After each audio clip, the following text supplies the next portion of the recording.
The Big Issue. Breaking down the issues that matter.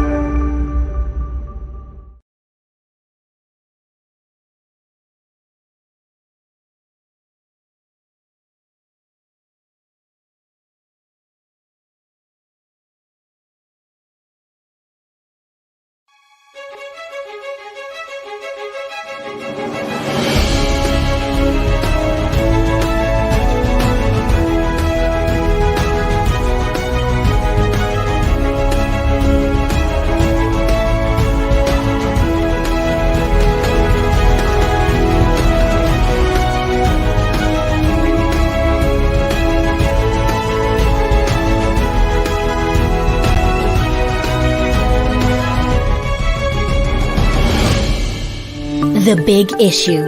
Breaking down the issues that matter. Hello, everyone.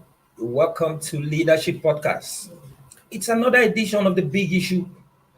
And of course, I hope you enjoyed your Salah holidays, though most people have reported that it was a bleak Salah due to the hardship being experienced by Nigerians following subsidy removal. They say it has affected the Muslim brothers who, at the end of the day, were finding it difficult to get the things that they need for the Salah celebration. Well, that is not the issue, the big issue for the day. The big issue for the day is the fresh crisis in the National Assembly over principal offices and juicy committees. But before we delve into the big issue, we'll look at issues in the news. And with me here in the studio is my in-house analyst. His name is James Quinn. So welcome to the studio, James. Thank you, Mr. George. And as usual, I'm your regular host. George Agba is the name. Well, for the issues in the news, we have President Bola Ahmed Tinubu saying yesterday that irrespective of the cashless policy, he would have actually won the presidential election because his victory was sure. And it has been reported that it was apparently in a veiled reference to former President Muhammadu Buhari's position that if he had removed fuel subsidy, the incumbent president would have failed in the election. The All Progressive Congress would have lost the election. James, what do you think about this? I think what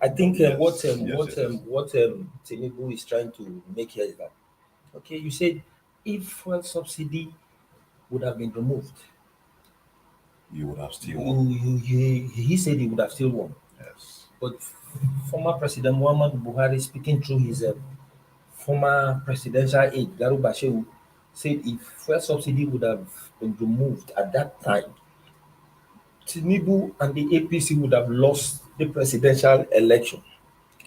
I think Tinubu is now saying that, okay, if you say that subsidy removal would have cost me the election, what happened to that cashless policy where all Nigerians were all in it, suffering the untold hardship and the rest? That would have been enough for Nigerians to say, oh, we are tired of this APC government.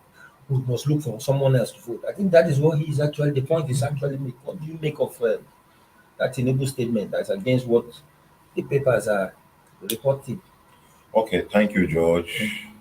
What I look at President Tinubu, even today when I was reflecting on such issues, I was like when former President of US Barack Obama said, or in his book, a book authored titled The Audacity of Hope.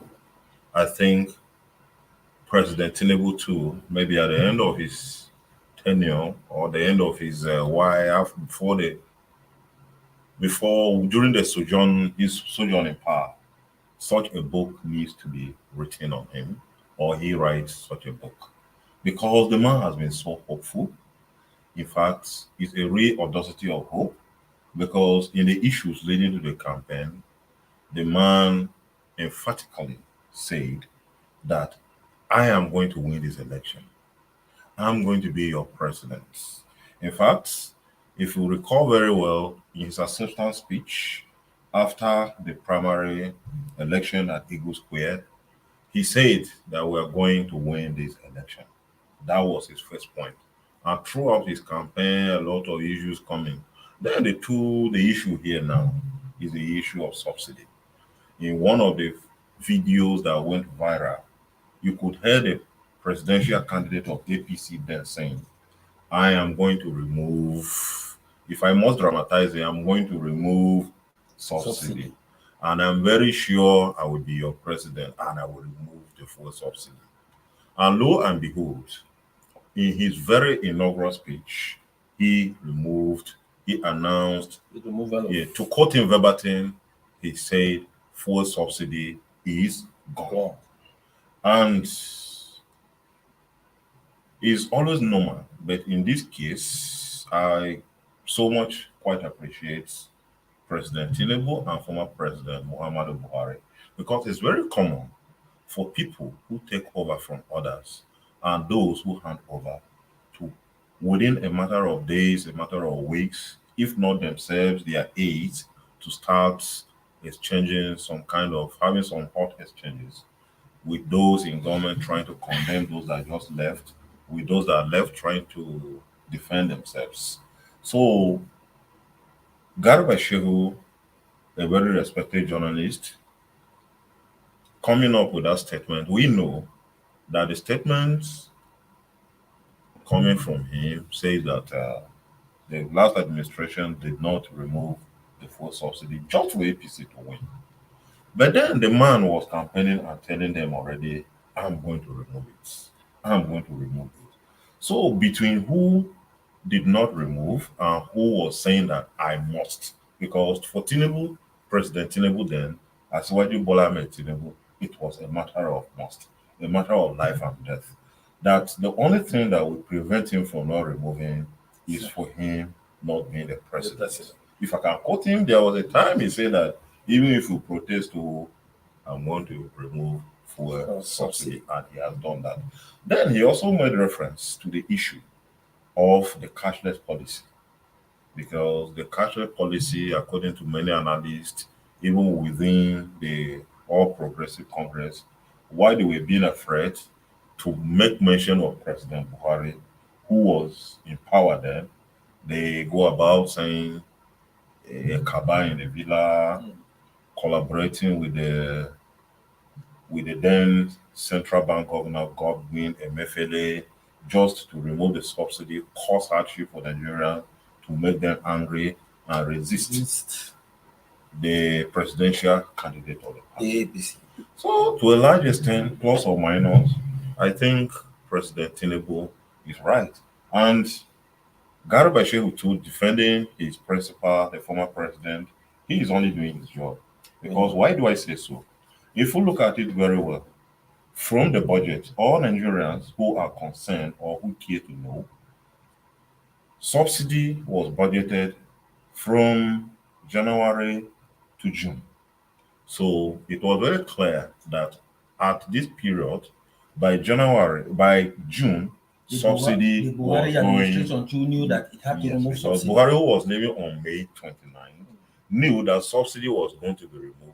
So if Nigerians were not voting for the president-elect on the basis of fuel subsidy, I think the discerning ones would have. And I'm sure even the other presidential candidates on the main parties, they were that if I become president, I will remove I think fuel precisely subsidy. Peter Obi said so. Yes. Well, I think you got it there, and of course, Tinubu saying that fuel subsidy removal or not, or the cashless policy or not, the naira redesign or not, he would have been president. Perhaps he will say so now because he's president, but we will agree with me that during the campaigns, the thing shook him. Because apart from Erufai, who came out clearly to say the cabal in the villa are using this naira redesign to frustrate the presidential bid of Tinubu, even Tinubu himself raised the alarm. Yes. So it shook him. Yes. Now he's Yes. president. In one of the campaigns, he said that even if we like remove remove subsidy. If you like, change naira, Yeah. do whatever thing, I am still going to win. Well, let's So- look at the other issue in the news, which is the Catholic Bishops' Conference of Nigeria rejecting a bill seeking the establishment of National Council of Christian Education, saying the proposal violates Section 10 and 42(3) of the Constitution of the Federal Republic of Nigeria. James, I think that bill was actually to establish a particular kind of a council for the Christian education. But why is it that the bishops are rejecting this bill? Okay, the Catholic bishops, I think the argument is simple. To them, the bill is just a kind of a copy and paste approach that the Islamic National Islamic Education Board or something like that is being owned and sponsored by government. So, if Islamic education or something of such nature is being financed by the federal government, Why wouldn't the the Christian? Christians too should come. But then the Catholic bishops are that. That is not the motivating But I factor. feel that they should be happy that such a bill is being canvassed to become a law, so that the Christian association, the Christian body, the Christian community will have a council, equally the way the Muslim community have a council on education. The Catholic bishops, according to them, there are doctrinal differences because Christian bodies, even the Christian Association of Nigeria, is divided into blocks. Amongst these blocks, we have the Catholic Secretariat, we have the Pentecostal, we have the indigenous Nigerian churches, such as ECWA, etc., etc. So there are always doctrinal differences. And to them, the bill, if passed, okay, for instance, in the Catholic Church, a priest undergoes studies for like 10 years or so in the seminary. So the method of teaching of theology is quite different. There are other churches like the Anglican Communion, Methodist, and most of these that have theological colleges across the country. But there are still doctrinal differences. So the argument of the Catholic bishops was that, oh, you will not come and tell us how to train our priests. You will not come to tell us how to bring up, how to take our people, the path of righteousness, or how to bring people of God, how to raise people of God. Yes, so they say it, the bill did not or fail to take into cognizance the doctrinal differences. And that The doctrinal differences were not addressed. yes, were not in addressed the in the bill. bill. And rather they advised that instead of saying that it is counterproductive, that because we have Islamic Education Council, we should also have Christian Education Council. Because it was like a more, as I said earlier, like a kind of copy and paste, because these people have it, they are driving government sponsorship. And the another point of argument is that, according to the bill, the president, which is the head of the federal government, has to appoint leadership and members of that council, the governing board of that council. So it's clearly making it a government parastatal now, which the government is now at liberty. Maybe at the end of the day, this one is not what the bishop said, but it's my own thinking. The president now is now at liberty to appoint anybody.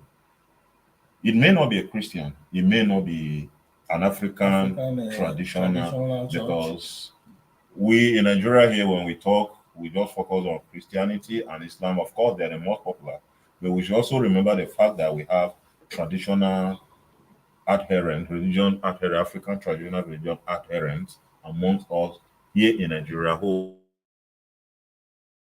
What if that tomorrow they also come with their own? Well, that goes a long way to begin to make us reflect on musical icons like the late Major Classic, who sang, which in one of his songs, he religion, not politics. And of course, we can see politics in religion matters too, where we would have expected the Christian bodies to come together and unite and say, yes, no matter the doctrinal differences, we are supposed to have this. So let's just agree on it. Then, in the long run, we can be able to address some of these differences that were not actually addressed in the bill. Well, that is also, by the way, because these are issues on the news. We will go to the big issue of the day, but before we do so, I think we just have to take a short break to do some kind of announcement. And when we'll be back, we are going to delve into the big issue proper, which is the fresh crisis in the National Assembly over principal offices and jurisdiction committees. Don't go offline, we'll be back in a moment.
For sponsorship and advert placements, please contact 080-3688-6158. Last Word Leadership Podcast Studio. You have the last word.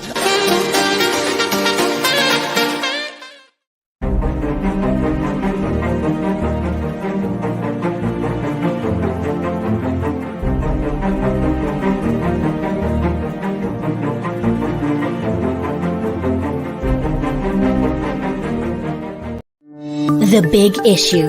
Breaking down the issues that matter. Welcome back. We are still on the big issue in Leadership Podcast.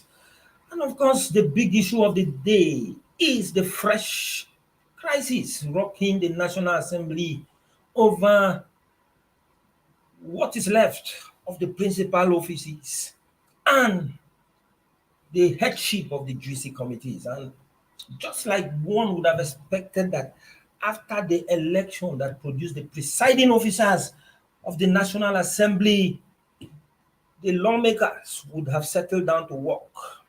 That is not the case.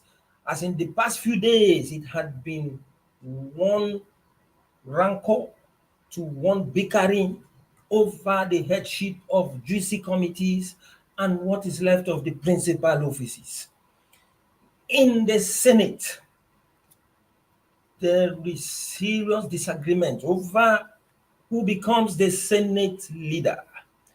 And of course, the Director General of the Godswill Akpabio campaign for the Senate President, Senator Ndume, is laying claim to the Senate leader position, given the fact that as the campaign DG of who emerged the Senate President, automatically he should become the Senate leader, as it had been the tradition. But there are others scrambling for that same Senate leadership position, which is actually creating another round of division and misunderstanding. And of course, in the House of Reps, the Joint Task Force that worked for the emergence of the Speaker of the House of Representatives, Tajuddin Abbas, are also at loggerheads over who gets what in the sharing or selection of leaders in the National Assembly. And of course, There is also the scramble for juicy committees. And the claim is that if we worked hard, then to produce a speaker, we should be rewarded. Well, let's start from what is actually playing out in the House of Reps. James, you are right at the heart of the green chambers, and you know all this. What is this new bickering and rancor over the, the principal offices of the House and juicy committees? Thank you, George. Someone or some scholars say that politics is war without blood. So, being war without blood, but politics per se is a war. At the end of every war, the people are together fighting, they are together to defeat the enemy in court in this case. But at the end of the war comes the sharing of the booty or the spoils of the war. And in the process of sharing is when disagreements emerge. And such disagreements can now lead to rancor, can now lead to bickering, can now lead to division in the group of a people that venture into the war. Coming back to the House of Representatives, the joint task, 10th National Assembly, a group of lawmakers, as soon as after INEC was through with the general elections and the supplementary elections, those people came together on the joint task, headed by Honorable, Right Honorable Kumo from Gombe State, who was a chairman or co-chairman as he called himself, or as he was, or he is, then Kingsley Chinda from River State of the People's Democratic Party. Sorry, Kumo is of the All Progressive Congress. Kingsley Chinda was his co-chairman. And they say, oh, this is our mission to prevent what happened in 2015 or in the 8th Assembly when lawmakers voted against the choice of the ruling party, which was still the All Progressive Congress, the APC, and we saw almost hell on earth in the assembly because the executive, the way our democracy is being practiced, the executive to a large extent has both the yam and the knife. So this time we dare not go through what happened. So they say, whosoever the party selects as its preferred candidate for the position of the speaker, we will go for that person. And at the start, they have over 280 out of 360. Of course, 359 because one lawmaker died shortly after the election from Taraba State. So, luckily for them, or as the event unfolded, the All Progressive Congress also adopted what first came out as a rumor that the president had settled for Tajuddin Abbas from Zaria Federal Constituency and Benjamin Okeze Kalu of Bende Federal Constituency from Abia State for the position of Speaker and Deputy Speaker. Then it was a launch pad for the joint tax. And they now took the campaign over. They ran the campaign, and on the day of the election, as you can see, Abbas came out victorious with, just with, in fact, landslide victory. Except the 6 lawmakers that 3 voted for Right Honorable Ahmed Wasi, who was the deputy speaker, and Honorable Sani Jaji, the 3 that voted for him, who was also in the contest. So at the end of the day, now it's time to share the booty from the war, the spoils of the war. And that is what is bringing conflict. And why is it bringing conflict? Because the present national set of National Assembly, House of Representatives, we just have about 25% of returning members. 75% are newly elected members. Coming to that too, apart from that too, the minority parties, the Labour Party, the PDP, the NNPP, all together produced as much as 182 out of the 360 members, leaving APC with about 170 thereabout. So now that is that is what makes the whole issue complex. Because yes, I understand. Because sorry to know as if I cut you short. Yes. I know very well that these juicy committees are mostly committees that has to do with the ministries, departments, and agencies of government. Of course, And I was of coming to course, that. they are juicy because the committees are the ones that involve huge financial legislation. But of course, I know very well that in Nigeria's legislative balance, those juicy committees are usually left for the governing for members elected on the platform of the governing party. So why is it now so difficult to resolve? Yes, I was coming to that. But before I go into that, let me provide some preamble. Or let me just finish the issue of leadership before we go into the issue of committees. Because coming to the issue of leadership, the House as composed has people who are known as principal officers. Apart from the presiding officer, the speaker and his deputy are the presiding officers. Aside them, we have the Senate leader. The House leader is a principal officer, deputy House leader. Normally, they try to count it from the ruling party before they go there. So, according to them, the House leader, also commonly called majority leader, the deputy leader, the chief whip, the deputy chief whip. They now go to the minority caucus. In the minority caucus, we have the minority leader, the deputy minority leader, the minority whip, and the deputy minority whip. These positions are obtained in the case of the majority caucus.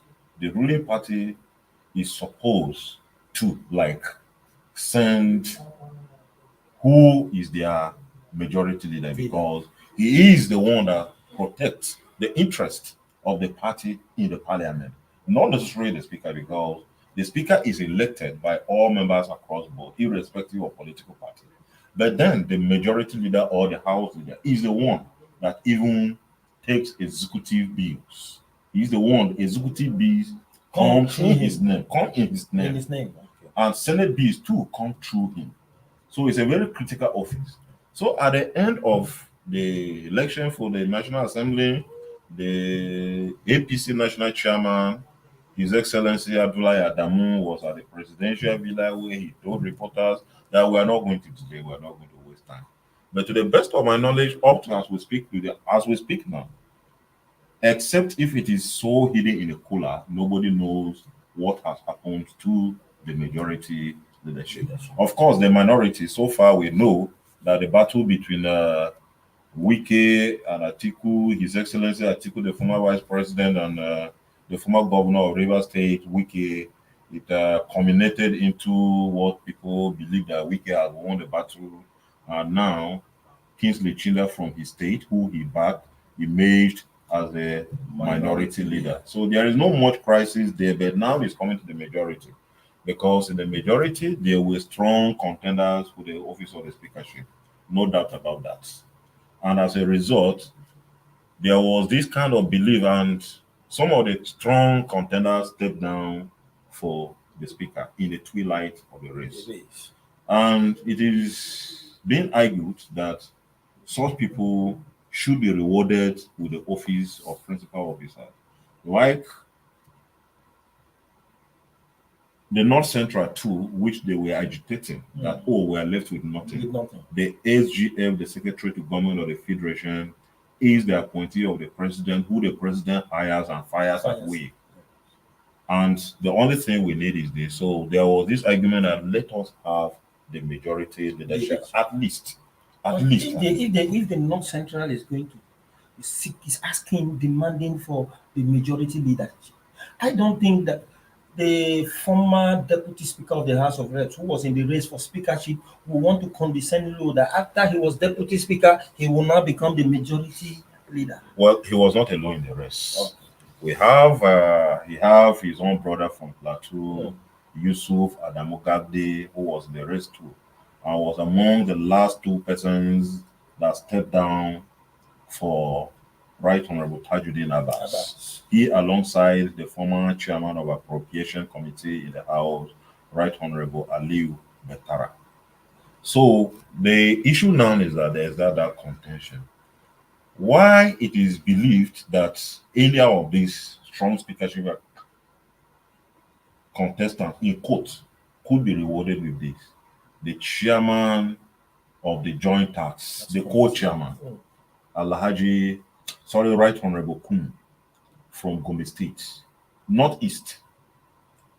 Now that his co-chairman is the minority leader, he too, according to Philas, wants to take the position of what? Majority leader.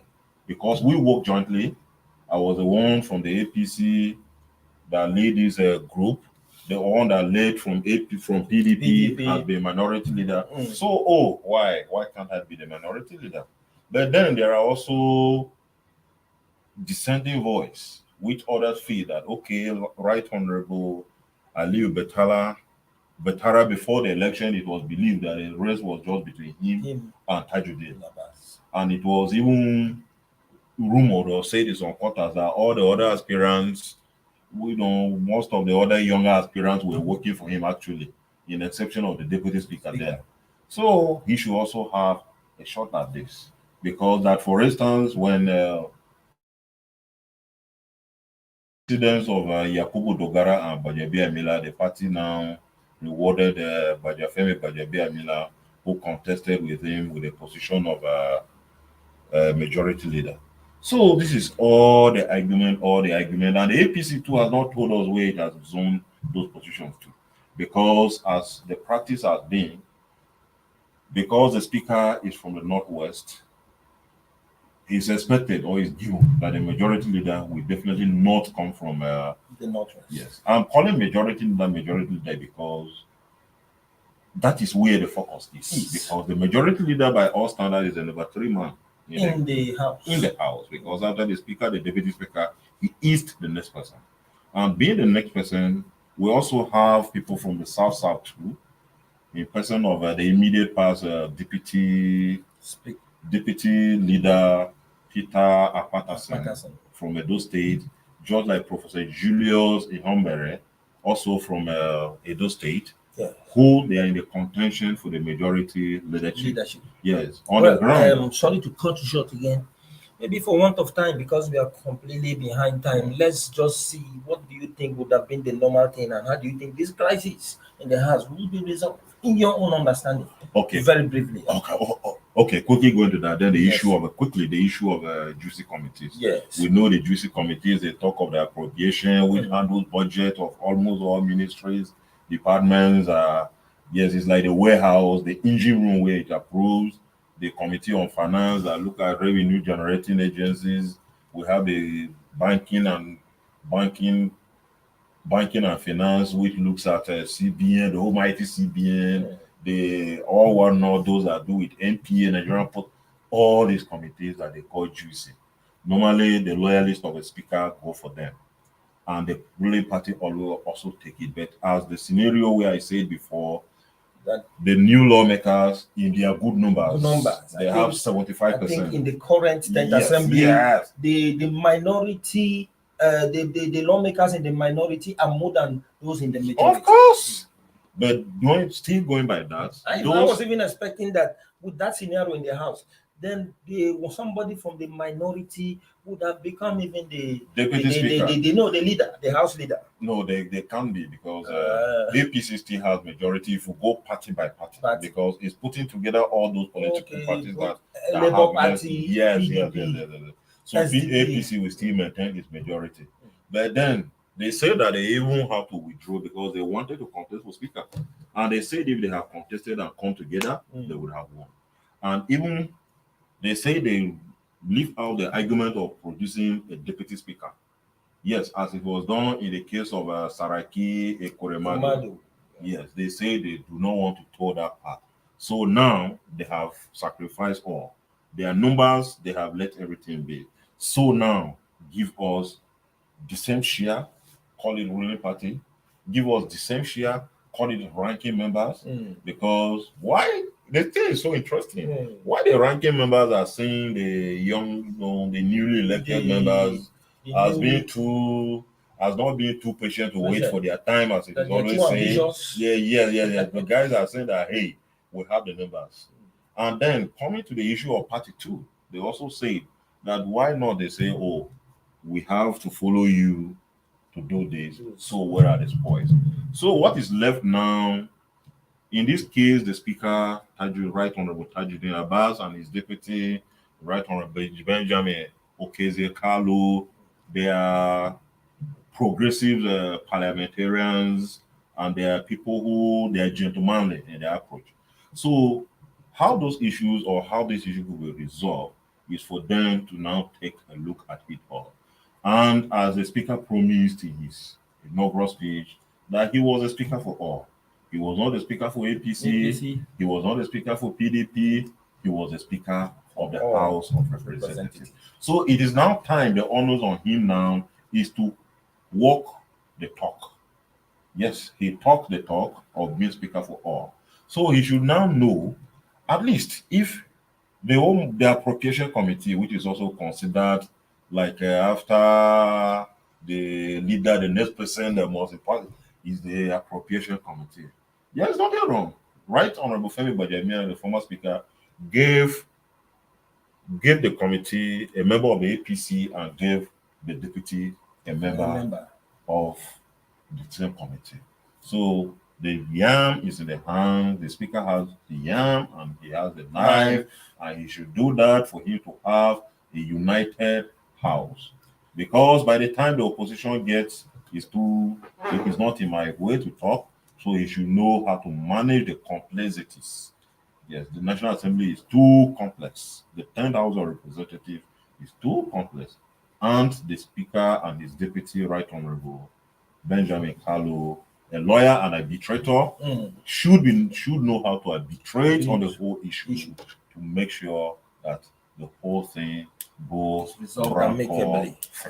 Thank you very much, James, for giving us that insight on the fresh crisis in the House. Well, the election for the presiding officers of the National Assembly took place on June 13, where the 10th Assembly was inaugurated. But after the spoils of war, it was time to share after the war, it was time to share the spoils of war. And in sharing the spoils of war, there seemed to be another war. And how this plays out is what most Nigerians are waiting with keen interest to see. And James has told us that it behoves on the speaker to really keep to his words when he said that he's not speaker only for the governing party or any other party, he is speaker for all. And this will actually reflect in the way key principal offices are being shared and how juicy committees are being allotted to who becomes the chairman. It's an unfolding event, and as time goes on, we'll see how it plays out. Thank you for keeping tab with us. And of course, I will want to thank our in-house analyst, James Quinn, for actually addressing the big issue. Join us same time next Monday for another edition of this program. Have a wonderful weekend. Thank you for watching. For sponsorship and advert placements, please contact 080-3688-6158. Last Word Leadership Podcast Studio. You have the last word.